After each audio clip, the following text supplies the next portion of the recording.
Hello and welcome back everyone. I will finally be all caught up to the series after I get this video out. So for this video we will be getting some pretty large developments in the series, and we will see how Carcas has begun to weaponize the different forms of Vita Carnis. I'm excited to get into it, so let's begin. We get a message from the mysterious bee again, talking about how this will probably be his last message he sends, because he thinks they are catching on to him. So he is sending one last package, and if he doesn't hear from him again, assume he is dead. We then seem to get a look inside a classified file of Carcas. They talk about when they raided the original Nutrier cult, they found 2 hosts of influence and a few containers of powder, with each vial containing different variants of host spores. So they begin doing tests on harvesters and hosts. With the harvesters, they plan to exact the 2 different venoms they produce. The first idea they had was for it to inject sponges that could absorb the venoms, but that idea was quickly gotten rid of because of how much the harvester tentacles thrash around when they latch on to something. Then for the hosts test, they plan to expose the test subject to its spores, and for them to write down and talk about their experience. And our test subject's name is Leto Dolus. Leto, after being exposed to it, was put into a room, and for the entire time he was infected, stood at the doorway of the room looking like he was in a daze until he came back to his senses. And after he came out of it, he explains he felt his mind was foggy and he didn't know why he was trying to leave the room, with the brain fog persisting after the initial effects wore off. They then found out a way to extract the venom from the harvesters by sedating it and then milking the spines, which was luckily successful. Now with Leto's second exposure to the host spores, it was even worse than the first time.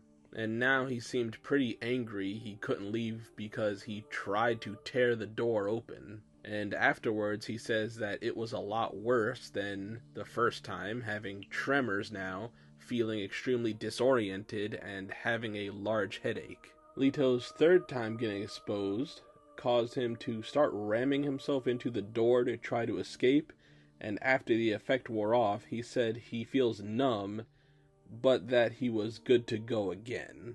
And I have to say, at this point was probably where the test should have ended, because of how much harm it was befalling the test subject. Then with the fourth and final exposure, the host was not aggressive anymore, and produced a red powder instead of the usual orange, with Leto needing to be tied down to the bed, and he thrashed around the whole time trying to get out. And once they released him, he started rambling and ranting about serving his god, so they decided to stop the testing now. We then cut to another recording of our mysterious bee that has been sending messages and packages to someone on the outside, being confronted by someone that is at the head of Carcas. His real name is Bruce Phoenix, and he of course denies he has been doing anything, but they soon tell him they have proof of what he is doing. He then tells them what they are doing is not helping the human race, and the experiments they are doing are wrong.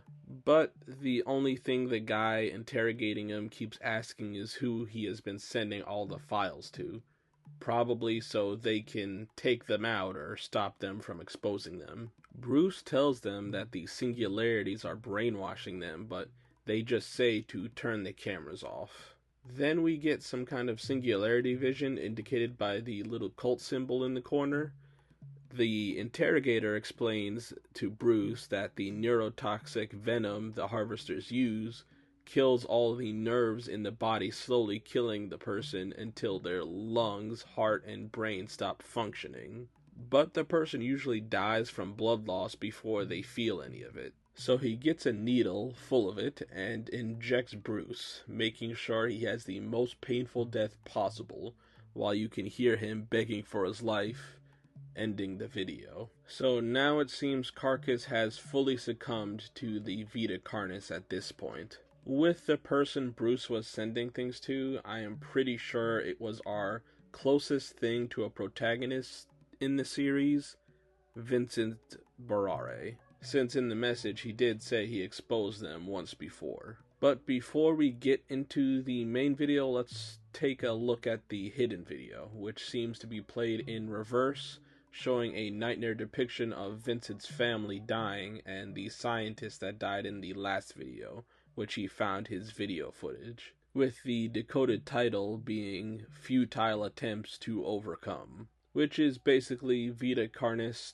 taunting Vincent that anything he does is futile and he cannot stop them, with some classic reverse audio in there, which is them just taunting him about how he couldn't save his family, and this could also just be Vincent's inner thoughts as he sleeps as well. Now moving on to the main video, we see that Carcas has begun to weaponize the Vita Carnis now. First is through harvesting the Harvester's venom, and as we saw in the video, they can use them to quickly kill somebody while giving them a very painful death. I'm guessing in the future they can put these venoms into dart guns, making sure what they fire at, if they hit it, it's a one-hit kill.